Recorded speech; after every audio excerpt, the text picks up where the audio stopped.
देखिए, आशुतोष बाबू की नृशंस हत्या की घटना हमको बहुत पहले मालूम हुई थी।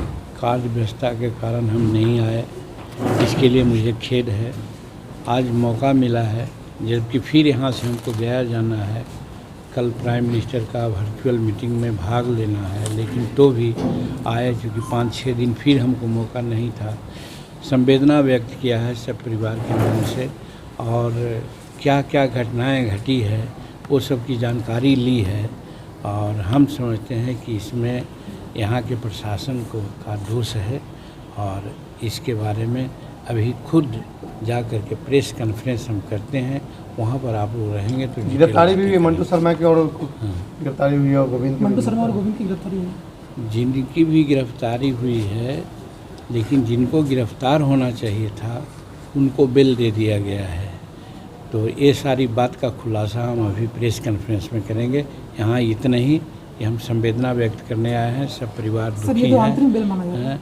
हाँ, जो भी हो वो अच्छे आदमी थे, सब कोई संवेदनशील हैं। हमारे पार्टी के जो लोग हैं, शरीफुल हक साहब वगैरह, ये सब लोग भी उनके बारे में बताते हैं कि बहुत नोबल जेंटिल आदमी थे, समाज के लिए एक अच्छा थे। लेकिन कुछ लोगों को बुरा लगा उनकी भलाई या उनकी अच्छाई, इसके चलते घटना घटी है। कैसे घटना घटी है, क्या घटनाक्रम है, क्या होना चाहिए, इसकी चर्चा अभी हम प्रेस बिहार की लॉ एंड ऑर्डर को लेकर क्या कहेंगे सर? अब प्रेस कॉन्फ्रेंस में इसकी चर्चा। तो अभी तो सारी बात हमने बता दिया कि ये घटना घटी है, नृशंस हत्या घटनी है। आशुतोष शाही की हत्या और साजिशतन हुई है। पुलिस के अब उपेक्षापूर्ण राजनीति के चलते ये सारी बात हुई है। जब पूर्व में ही कह दिया गया था कि हमारी हत्या हो सकती है और उस पर संज्ञान नहीं लिया गया, तो इस प्रकार की हत्याएं हुई है। और हम तो ये जानना चाहते हैं, आप लोग जानते होंगे कि जीतन मांझी मुख्यमंत्री था तो हम पत्रकारों की स्थिति को समझते थे। पत्रकार को हम गरीब के सेक्शन में लाते हैं, और हमारी हिंदुस्तानी अवाम मोर्चा सेकुलर की नीति रही है कि हम दुनिया में 2 ही जात जानते हैं, एक गरीब की, एक अमीर की। तो पत्रकार को भी हम गरीब के संज्ञान में लाते थे, और इसी के लिए चाहे जिला स्तर पर प्रेस क्लब का मामला हो या राज्य स्तर पर प्रेस क्लब बनाया जाए, या उन लोगों को पेंशन देने की बात हो, ये कहते थे। और हद से हद पत्रकारों को भी नहीं छोड़ा जा रहा है। पत्रकारों की भी हत्या मुजफ्फरपुर में हुई है, अन्य जगहों में भी हुई है। एक घटना जब हमारा चौथा स्तंभ है, जो हमारी बात को जनता के सामने परोसती है, उनको भी हत्या करके, डरा करके यही कहना चाहते हैं कि सरकार के हित में बात आप कीजिए, और नहीं तो आपकी हत्या होगी, और हत्यारा को छोड़ा जाता है। तो इससे दुर्भाग्यपूर्ण घटना नहीं है। इसलिए हम सारी बात को कहा, साथ साथ ये कहा कि ये घटना ऐसी है आशुतोष शाही की, जिसकी जांच CID से नहीं CBI से होनी चाहिए। क्योंकि CID से होने का मतलब है कि अगल बगल के जो पुलिस हैं कोनाइव्ड होते हैं, और कोनाइव्ड इसलिए हैं कि दर्जनों केस है मंटू शर्मा पर और उनके साथियों पर, और उन पर कोई कार्रवाई नहीं हुई। और दूसरी बात, जिस अधिवक्ता के घर से शूटर लोगों ने काम किया है, उस अधिवक्ता को भी शायद सुनते हैं कि बिना जेल भेजे उनको बेल दे दिया गया है। पता नहीं जुडिशरी का क्या इसमें रोल है। हम तो समझते हैं कि मेन कंस्पायरर तो मिस्टर वकील साहब हैं, जिनके घर पर ये हत्या हुई है, और उनके पहले उनके बॉडीगार्ड लोगों की हत्या हुई। तो एक हत्या नहीं, अनेक हत्याएं हुई है, और उसके बाद भी संवेदनशील नहीं हुए तो CID जांच नहीं कर सकती है। इसकी जांच CBI ही कर सकती है। इसलिए CBI से जांच की मांग मैंने की है अपने बातों में। और जो पीड़ित परिवार है, जो सूचिका हैं, आशुतोष शर्मा शाही की पत्नी, उनके जान का खतरा है, उनके बच्चियों का जान का खतरा है। साक्ष्य मिटाने के लिए कुछ भी किया जा सकता है। इसलिए आज खुलेआम आप लोगों के माध्यम से कहना चाहते हैं कि हर हालत में हर तरह का प्रोटेक्शन इस केस के सूचिका को यानी आशुतोष शाही के पत्नी को देना चाहिए, यही मैं कहना चाहता हूँ। और दूसरी बात जिसकी चर्चा मैंने की कि नीतीश कुमार आज राज्य को कहाँ ले जा रहे हैं, शायद उनको भी पता नहीं है। लगता है फ्रस्ट्रेशन की राजनीति कर रहे हैं और जिसके हाथ में देना चाहते थे, अगर ईमानदारी होती तो 2023 के प्रारंभ में ही तेजस्वी प्रसाद को वो दे देते मुख्यमंत्री की कुर्सी, क्योंकि वादा थी, हम भी कहते थे कि दे देना चाहिए। लेकिन नीतीश कुमार कुर्सी नहीं छोड़ेंगे, इसके लिए कई एक बार पलटी मारे हैं, ज़रूरत पड़ेगी तो फिर पलटी मार सकते हैं और मुख्यमंत्री कुर्सी बचा के रखना चाहेंगे। इसीलिए हम कहना चाहते हैं ऐसे पलटी मार को, जिसको कि लालू जी ने अच्छा संज्ञा दिया था, जल्द से जल्द बिहार की जनता तय करे कि ऐसे आदमी को जल्दी से जल्दी बिहार के सीन से हटावे राजनीतिक दृष्टिकोण से, नहीं तो बिहार का बहुत बहुत दुर्भाग्यपूर्ण स्थिति आने वाला है। फूलपुर से चुनाव लड़ने की बात कर रहे हैं, कहा जा रहा है कि नीतीश कुमार फूलपुर से लड़ेंगे। यही तो है, जो 18 वर्ष का मुख्यमंत्री रहा राज्य में और कहता है कि हम बहुत विकास किया सोशल सेक्टर में, विकास में, बिजली में। आज बिजली की क्या स्थिति है?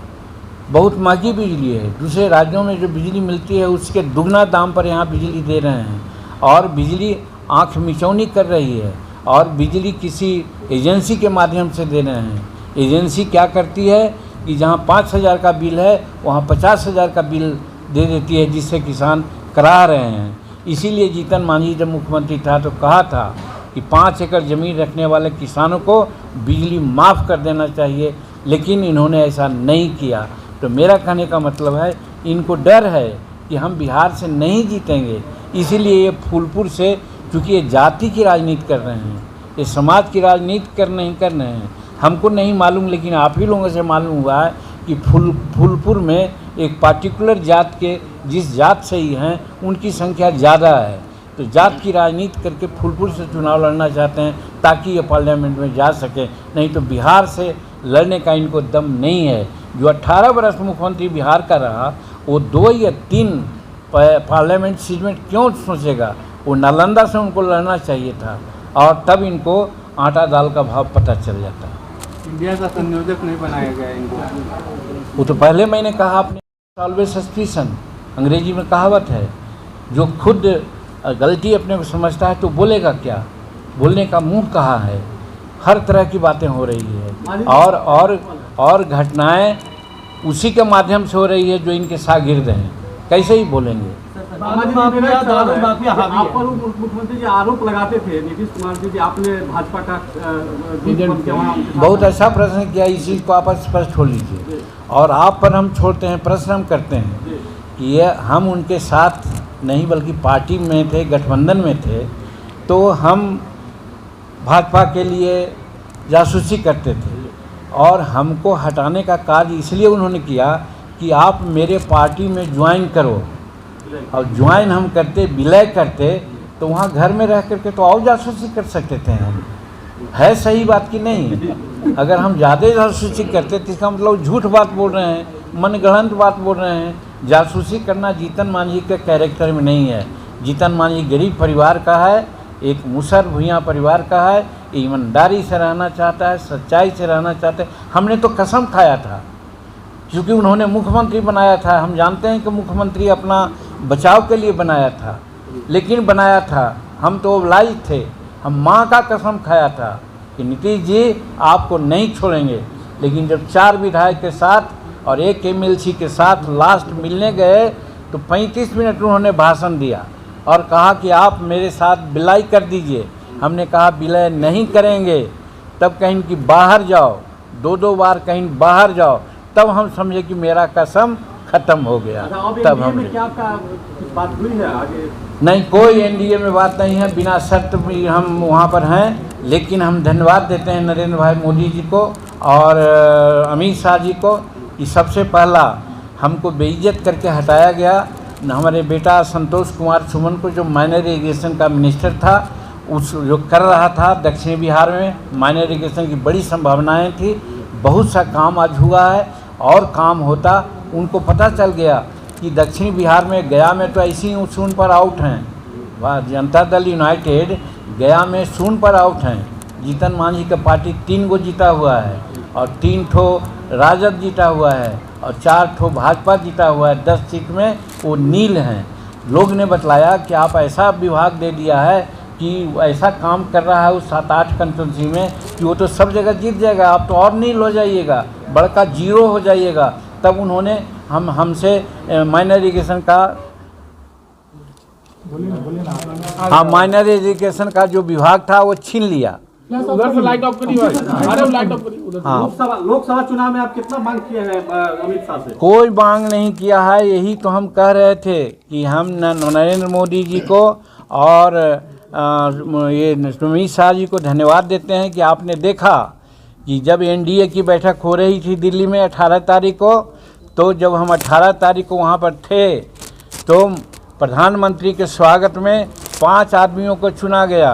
ये मेरा सौभाग्य था कि 5 आदमियों में सबसे पहले नड्डा साहब जो उनके राष्ट्रीय अध्यक्ष हैं, उसके बाद जीतन मांझी, तीसरा में थे वहाँ का महाराष्ट्र के चीफ मिनिस्टर हाँ सर ये एकनाथ शिंदे साहब, और चौथा में थे मद्रास वाले स्वामी जी, और 5वां में एक और आदमी जिनका नाम नहीं जानते। 5 आदमी रिसीव करने के लिए गए थे।